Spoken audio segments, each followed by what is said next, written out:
Welcome to Season 2 of the Practicing Presence podcast, where spiritual formation is fueled through a variety of practices rather than a single prescriptive time of devotion, where we discuss different spiritual practices that help us be more present with God, others, and ourselves. What's going on, practitioners? Hey, friends, how we doing? We are going to continue our conversation of how to read the Bible, essentially, is what we're talking about. Yeah, what I want to talk about today is how to glean truth from the Bible. Clayton, how were you taught to glean truth from the Bible?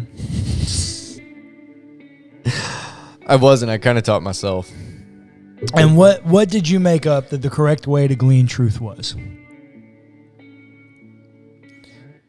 In my most conservative times, I realized that this is not actually going to line up with where I was at in life. But it was literally just to read the text and feel how I was feeling about it. And pray over it until I felt like I got something. And sometimes it's super obvious and sometimes it wasn't. And honestly, that's still more or less how I do it. It just looks different now. Okay. Where did you most commonly read from? The Gospels. Okay, good. So when we talk about truth in the Bible, when we talk about truth in general, what we're having a conversation called epistemology, the study of knowledge, the way in which we make up an understanding of knowledge, or truth. There's a lot of epistemological and philosophical categories that someone could fall in. I think you share this with me, definitely ascribe to a very postmodern idea of how to get truth. I don't necessarily reject objective truth, because I do think there is an objective truth that God exists. Yeah, I think there are objective truths. I'm not saying that meta-narrative in general is all bad. I'm not fully given over to postmodernity in that way. But I do think that truth is contextualized and individualized within a people. We're all just reading the Bible. There you go. We're all just reading the Bible. And so I do have a very postmodern epistemology in that way. So with that, there are two main truth categories in the Bible. You have what's called propositional truth, and then you have what's called narratival or poetic truth, literary truth. Do you want to take a gander at what each of those mean and how you think they show up in the Bible? So narratival truth, I would think would mean that David was king. Right. Oh, okay. Yeah. It is in the narrative and it is a true thing. Right. Okay. This happened in the narrative. Okay. What was the other one? Propositional truth. Propositional truth. Things that are underlying that you might have to dig for. Yeah. It is a proposed truth. Yeah, you're on the right track. Propositional truth are the kind of truths that you would find in epistles. Propositional truths are the truths that we glean from a letter of Paul written to a church that's struggling. And Paul says, keep yourself from idols. Propositional truth. To some extent, your example, David was king, propositional truth. Oh, okay. Because it's a proposition of, what's happening. But it's narrative. It's in a narrative, but it's still technically propositional truth. Okay. Narrative truth would be, or narratival truth would be, hey, I saw in Genesis 12 that God starts this covenant with Abraham. Let me read the rest of the narrative and then try to figure out how that covenant matters to me. It feels backwards. Well, because the difference is propositional truth gives you the answer, and narrative truth proposes that there's an answer for you to find. You get it? There's no one for one, right? What's the truth to glean from the story of Joseph? I don't know. It depends on who you ask and who read it and how they read it and what they thought was the most important part of it. Yeah. Right? Why is there so many different atonement theories? Because we're pulling them from narrative truths, right? Yeah, fair enough. What narratival truth is it's this construct that there's a narrative being told, and that narrative is deemed worthy of having truth, but that truth is not explicitly, gosh dang it, explicitly stated, and so you have to pull out your truth, you have to glean your truth based on how you see yourself in the narrative or how you see the narrative impacting you. Do you understand? Okay, so let's talk about the pros and the cons of both propositional truth and narratival truth, okay? First of all, I'm much more given over to narratival truth. I, as somebody who believes in the postmodern epistemology, I absolutely want the individual person, the contextualized people, I want each individual voice speaking in. And so because of that, I much prefer the narrative because the way in which you glean truth is so much more vast than a propositional truth, right? For instance, if I tell you the story of Gideon, right? Hit me with the story of Gideon. What's the story of Gideon? Some dude approached by an angel. A judge, not just some dude, a judge of Israel, but okay. Yeah, I mean, at the time, he was just some dude. I mean, fair, but yeah. Some poor dude. I guess some dude, yeah. He was just some dude approached by an angel, told to kill a bunch of people. And then he lays this fleece out to figure out how he should do it. And then watches some dudes drink some water to figure out who should go and who shouldn't. And then they go kill a bunch of people because actually they don't actually. They break some glass that's sitting on some torches and freak out the Philistines and they kill each other. And that's the end of the story. Okay, maybe I shouldn't use Gideon because that was the worst summary story of Gideon ever. Nothing you said was untrue. It's just a terrible storytelling. I mean, you asked me how I remember the story, or you asked me to tell the story. I told the story. All right, let me do a different one. Jonah. Tell me the story of Jonah. Okay. I could tell the story of Jonah the same way. You can, but go ahead. The story of Jonah is this guy who had a call and started running from the call. Was afraid to go to Nineveh because of who he was and what the message he was trying to bring. And so God intervened divinely. Yeah. And caused a big storm. And Jonah ended up getting swallowed by this big fish. And while he sat in this fish for 3 days, he died. Yeah. He died. Yep. He was dead. There's a reason that Jesus quotes this story. He didn't just live in the belly of a fish for 3 days. Can you imagine when that big fish's stomach bile and stomach acid would be eating him away? Mm-hmm. Nah, he died. Yeah. He dead. Proceed. And in the belly of the fish, he does die in many ways. No, dead. Mortality, dead. Yeah. And then ends up getting thrown up on the beach at Nineveh. Thrown up on dry land, yeah.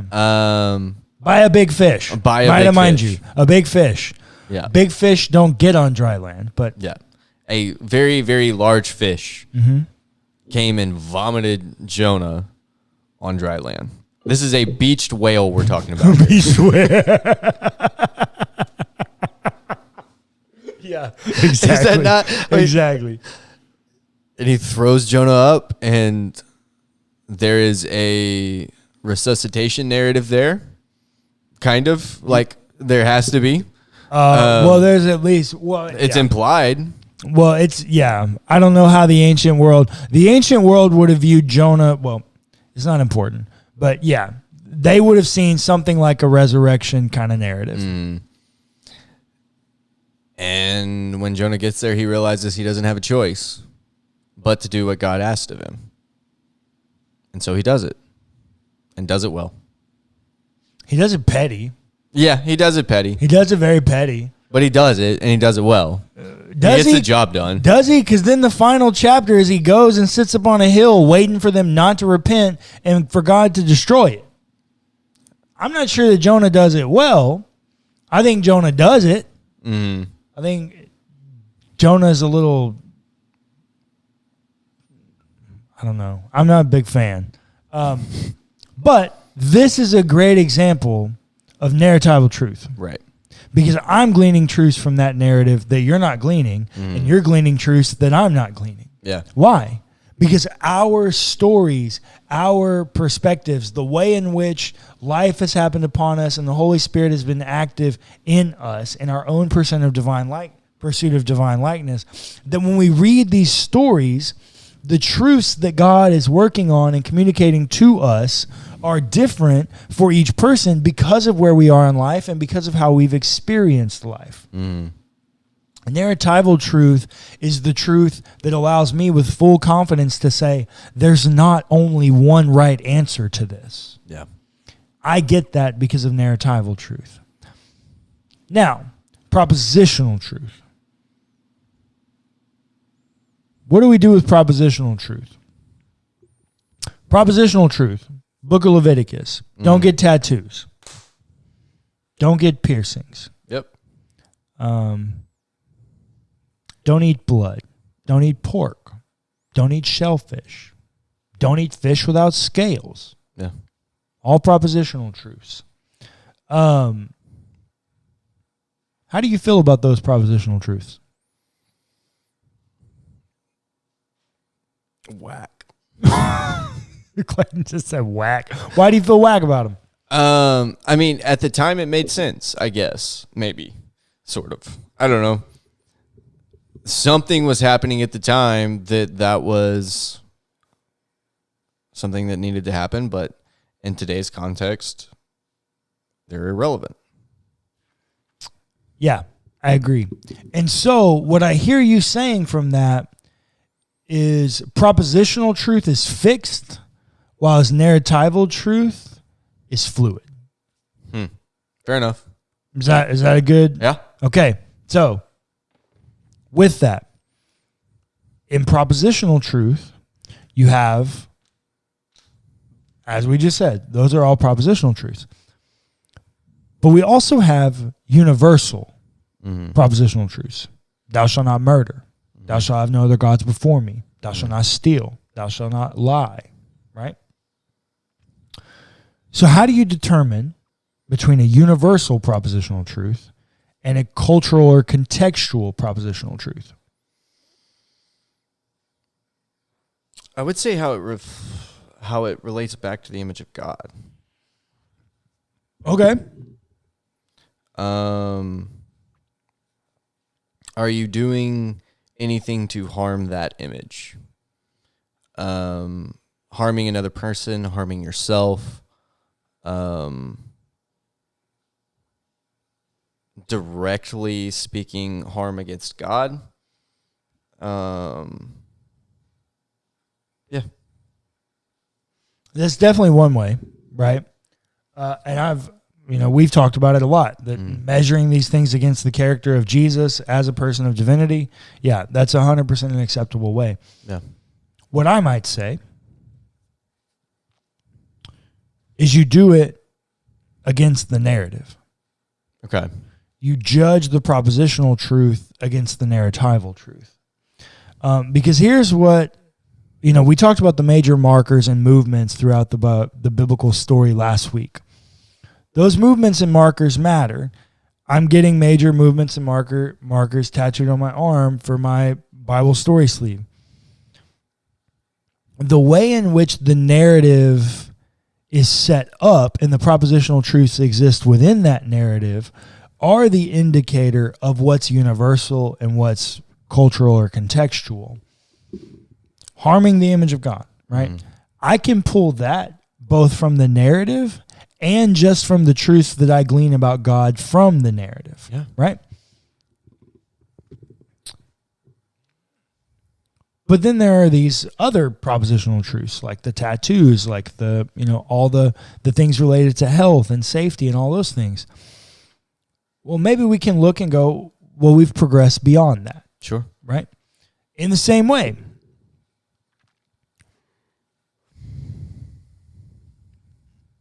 it's a propositional truth that exists in the Bible that it's acceptable to own slaves. Mm-hmm.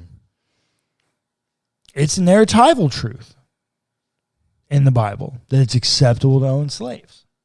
Yeah. And yet, in today's world, very few people think that's an acceptable thing to do. Mm-hmm. Because narratival truth is fluid. Do you know when liberation theologians started fighting against like Jim Crow and racism in the church? You know what truth they didn't use? Propositional truth. Yeah. You know what truth they did use? Narratival truth. Yeah. Can you think of a place where liberation theologians, people who were trying to liberate their people out of slavery and racism, can you think of a text, a narrative that might be impactful and meaningful to them? Oh my gosh. Colored coat. Joseph? Why? He was a slave that was taken to the top. Mm-hmm. That's fair. Yeah. That's not the one that most of them use, though. Most of them, because remember, this is macro, not individual. Right. Most of them use the Exodus story. Right. God liberated their own people from slavery. Yeah. That's a narratival truth. On the issue of slavery, a propositional truth reading would have given you God's okay with you owning slaves. Mm-hmm. A narratival truth reading would have given you, I think God values the image of God and its freedom and liberty. Mm-hmm. The two things will and can stand in contradiction to one another, even as the Bible stands on its own merit. What we have to understand is that the good part of propositional truth is that it's black and white. Do this, don't do that. Yeah. It's easy. It's right there laid out for us on a silver platter. The bad part of it is it's easy. It's laid out for us right there on a silver platter. And so it's real easy to go to 1 Peter when it says, women, don't adorn yourself with makeup and fine jewelry, or don't adorn yourself with fine jewelry.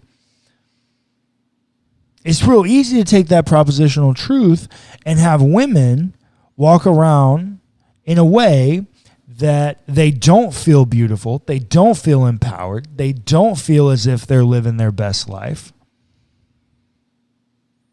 But it's a propositional truth. Yeah.